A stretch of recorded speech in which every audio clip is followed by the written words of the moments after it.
திருவண்ணாமலை மாவட்டம் ஆரணி அரசு மருத்துவமனை வளாகம் அன்று பரபரப்பில் சிக்கி கிடந்தது.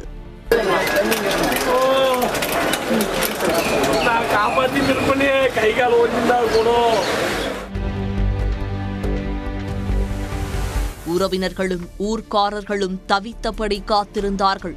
சிறிது நேரத்திலேயே அவர்கள் எதிர்பார்க்காத அந்த செய்தியை மருத்துவர்கள் அறிவித்திருக்கிறார்கள். சோகம் அழுகையாக மாறியது.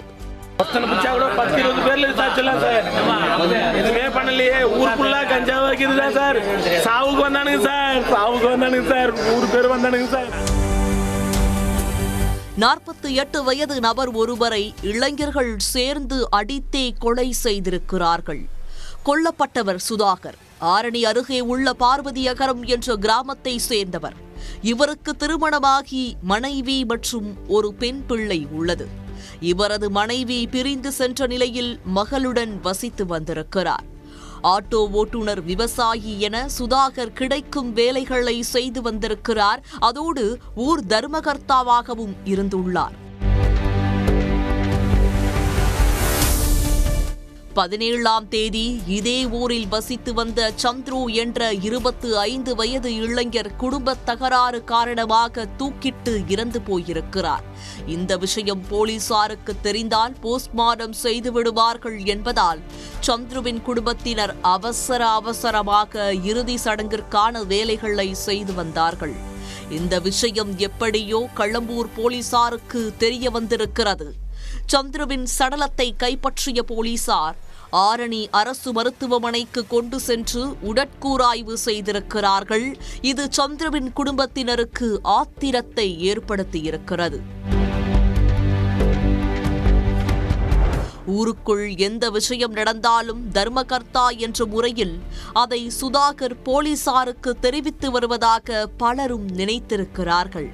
அதே போலதான் சந்துருவின் மரணம் குறித்தும் சுதாகர் போலீசாருக்கு தகவல் கொடுத்திருக்க வேண்டும் என இறந்தவரின் குடும்பம் தவறுதலாக நினைத்திருக்கிறது.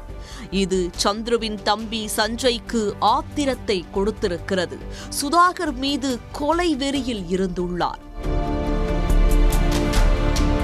சம்பவத்தன்று சந்துருவின் இறுதிச் சடங்கு நடந்திருக்கிறது. இதில் சுதாகர் கலந்து கொண்டிருக்கிறார். பக்கத்து ஊரை சேர்ந்த சஞ்சயின் நண்பர்கள் ஏராளமானோர் இறுதி சடங்கில் இருந்துள்ளார்கள். சுதாகரை பார்க்க சஞ்சய்க்குள் ஆத்திரம் பீரிட்டிருக்கிறது. இறுதி ஊர்வலத்தின் போது சஞ்சய் சுதாகரிடம் வாக்குவாதம் செய்திருக்கிறார். கூடவே அவரது நண்பர்களும் சேர்ந்து கொண்டிருக்கிறார்கள். ஒரு கட்டத்தில் வாக்குவாதம் முற்றிவிடவே ஆத்திரமடைந்த சஞ்சயும் அவரது நண்பர்களும் சேர்ந்து சுதாகரை கட்டை மற்றும் கற்களால் சரமாரியாக தாக்கியிருக்கிறார்கள். அக்கம் பக்கத்தினர் அந்த தாக்குதலை தடுத்து நிறுத்துவதற்குள் எல்லாம் முடிந்துவிட்டது. பலத்த காயம் ஏற்பட்டு இரத்த வெள்ளத்தில் சரிந்த சுதாகரை அங்கிருந்தவர்கள் மீட்டு 108 ஆம்புலன்ஸ் மூலம் ஆரணி மருத்துவமனைக்கு அனுப்பி வைத்திருக்கிறார்கள்.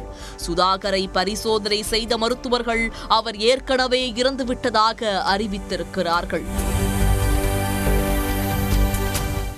சுடுகாடு போய் நீ போடான்னு சொன்னாலும் நாங்கள் அமுச்சு விட்டுவாங்க. போயிட்டு ஒரு அரை மணி நேரத்தில் இந்த மாதிரி பிளான் பண்ணி வச்சுருக்காங்க. சுடுகாட்டுலேருந்து ஒரு 100 எடுத்து சொல்லாங்க, அச்சு போட்டு கீழே போட வச்சு. இப்போ எப்படி இருக்காரு இறந்துக்காரு. கண்டிப்பாக இல்லை, இது யாரும் பிளான் பண்ணியிருக்காங்க.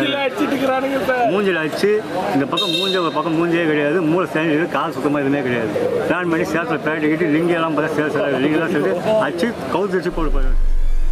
இந்த சம்பவம் தொடர்பாக கொள்ளை வழக்கு பதிவு செய்த போலீசார் சுதாகரை அடித்துக் கொன்ற இளைஞர்களை தேடி வந்தார்கள்.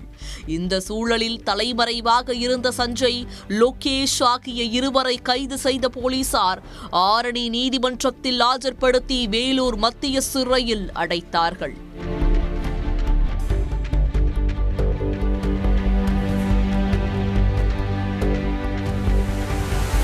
உடனுக்குடன் செய்திகளை தெரிந்து கொள்ள சன் நியூஸ் பெல் ஐகானை கிளிக் பண்ணுங்க.